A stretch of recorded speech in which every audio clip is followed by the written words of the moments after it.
Yes, good morning. We're highlighting Gina Pfleegor here. She is a local artist, and again, this is our third week Mornings in Corning. We have the door open right here off Market Street, so don't forget to pop on by if you're running by. And Gina, what is it that you do? I'm a fine artist living in Corning, New York, and I'm also an art teacher. I think that's really cool too. My favorite teachers were always the art teachers, even though then I went to weather and then favorite was science, but art I always loved. And she used to illustrate children's books, which matches my shirt this morning, so we're going to get into this. This is really cool. Thanks. All these photos are really, really neat. And we have a bunch more artwork that is coming up for the next hour. So again, stick with us. Every block, we're going to have a new piece of artwork, because you brought a lot with us today. I did. Okay, cool. I'm excited to get to know you and see all your artwork. Again, stick with us. We have more coming up. Back to you, Chelsea.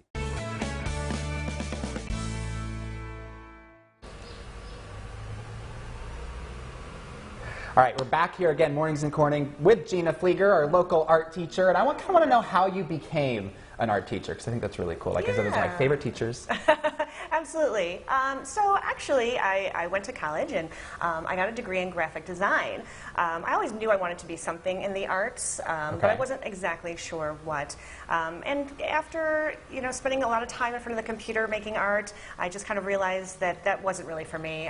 Where did you go to college? I went to SUNY Fredonia, and then I got my master's right here in Elmira College, and that's where I met my husband and how I settled here. So art brought you to the area? Yes, art brought me to the area. Okay, cool. Absolutely. And where are you from originally? I'm from the Mohawk Valley, a little north of here. Yeah. Okay, yeah, exactly. And then, from there, we brought this children's book. This is my favorite thing. I was looking through it. This is really neat with the bubbles. Tell me about this a little bit. How did you get into this? Yeah, so, well, I did get my master's in art education and became an art teacher. And during that time, I'd also wanted to pursue other areas of interest, which is a great thing to be able to do as a teacher, is you can teach art and also pursue, whatever kind of arts that you would like. Yeah. And illustration was one of those areas that I was just really interested in. These are so cool. Thank you. These are that looks like me on a bad day, screaming. These are so neat. And again, we have a lot more artwork we're going to get into. We haven't even touched it. So again, very neat. We're here with Gina Pfleegor again off Market Street. Don't forget, it's our Mornings in Corning through 7 o'clock, so stick with us.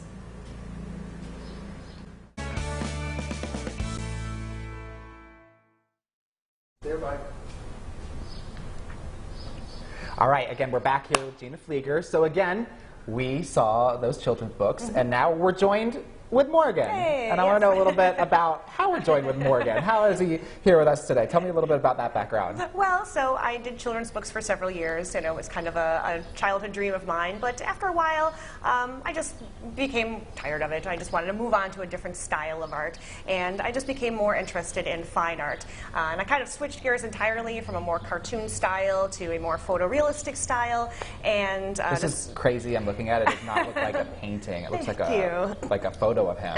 No, it's all oil I can hear paints. his voice. Yeah, I work in completely oil paints now, and I do commission pieces and anything like in the photorealistic realm. I just find really interesting that technical part. So these are all that you do the commission. I do commissions, yep, and I do my own pieces that I show at West End Gallery on Market Street. Yeah, right down the street from here. So again, don't forget, we're right off Market Street. Gina and I will be here through 7. So again, if you're passing by, if you're running, you can bring your dogs in even, because I see the cute little dogs and I want to say hi. But we're going to toss it back to the studio now, because we do have a birthday to celebrate today, right, Jess? Yeah. Back here in the Corning Bureau with Gina Pfleegor once again. Now we have a new painting. It's called Plot Twists, and it's the perfect month for this, because this looks like a lot of self-expression for me. It's a great month for that, right? June, self-expression month. Yes. And we're going to talk about this in detail coming up, but I wanted to show the viewers some of your work. So on your screen, you'll see Morgan Freeman. That's what we just saw last one. And then tell me a little bit about the other paintings that they're seeing. So you're seeing some completed pieces that I have some available at West End Gallery, some that will be available coming up soon in this fall, including the piece here, Plot Twist. This is also an example of how my work has changed. I've kind of merged my styles from the children's book style and the photorealism to kind of what I have here today, which is a little bit of a blending of both, kind of telling a story within my pieces. The black and white version of this that you'll see in the video is really actually a technique I teach my students, actually. It's called underpainting. If they're listening, they know what I mean. And basically... They better be listening.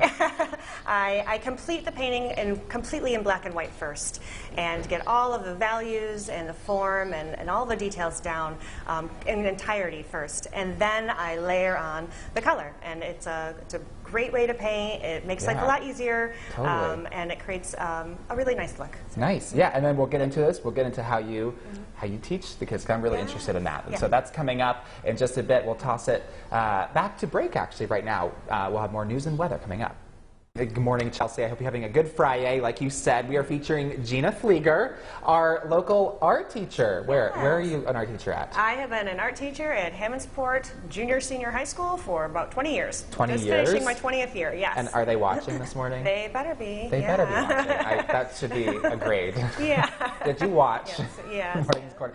So I want to know a little bit about what is important for you to teach in your classes. I know, you know, every teacher has something that they want to really get across. What do you hold high to your value to teach your kids? Well, I'm very fortunate in that being in such a small district, I am the entire junior senior high art department. So I have a lot of flexibility. Free reign. Yeah, I have a lot of flexibility in what I teach, and I teach wonderful students. I'm really not just saying that, they're really great.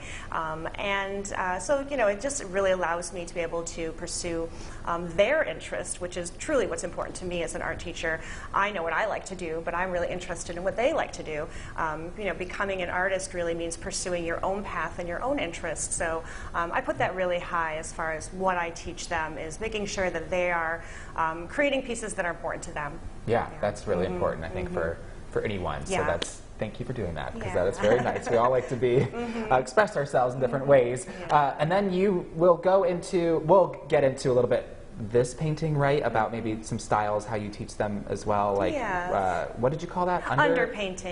That's a Underpainting. technique we learn in painting class when you get there as a sophomore or through senior year. But you know, it's just a great technique to learn for oils, for acrylics. That, you know, again, it just allows you to get all of your details in beforehand. And I know that I have several students that have tried this technique, and I'll always say they'll never go back. It really is. It's helpful if you're trying to be an artist that is doing more realistic work. Anyone out there trying underpainting, and if you're not familiar with it, you know, I learned a lot of what I know on YouTube, to be quite honest. That's why there are a lot of things on YouTube. Well, we'll have more on this, and I can tell you she's making me hungry, even though that is a frog. She's making me a little bit hungry. But Chelsea, we're going to toss it back to you again. We're here until 7 o'clock this morning.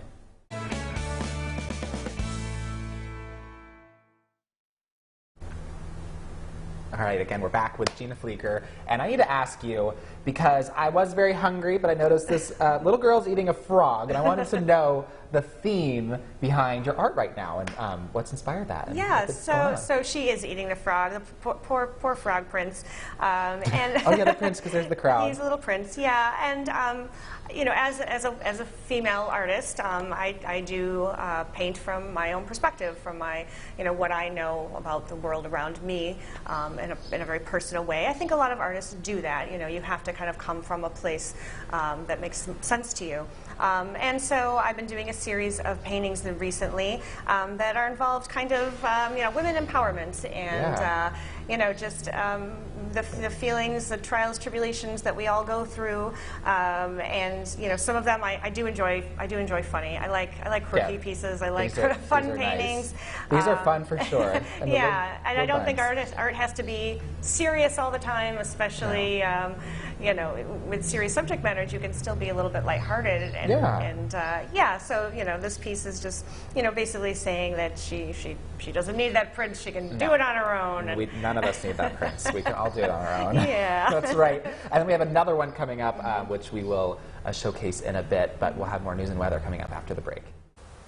Well, Chelsea, as you can see, like this little girl, we are about to spill some tea. And you know me, and I like to talk, so it's right up my alley. And I want to know, can everyone be an artist? I firmly believe that everyone can be an artist, absolutely. Not only as an artist myself, but as an art teacher, I really feel that, I have a lot of people say, well, I couldn't do that, or I can't draw, or, art comes in a lot of different ways. It doesn't have to be a painting, it doesn't even have to be realistic, it can be any kind of self-expression, and I think the saddest thing I could ever hear is someone say that they didn't pursue some avenue of creativity that they wanted to because they were afraid to fail, or afraid that they weren't going to be as good as something else they saw. And creativity and art is for us. It's for us to feel good and to enjoy ourselves and to just really enjoy the creative process. Yeah. I've actually struggled with that myself, just not even with art, just anything. So that's really important. Yeah, absolutely. Yeah. So I'm just a huge believer, and just go for it. I mean, the worst thing you can do is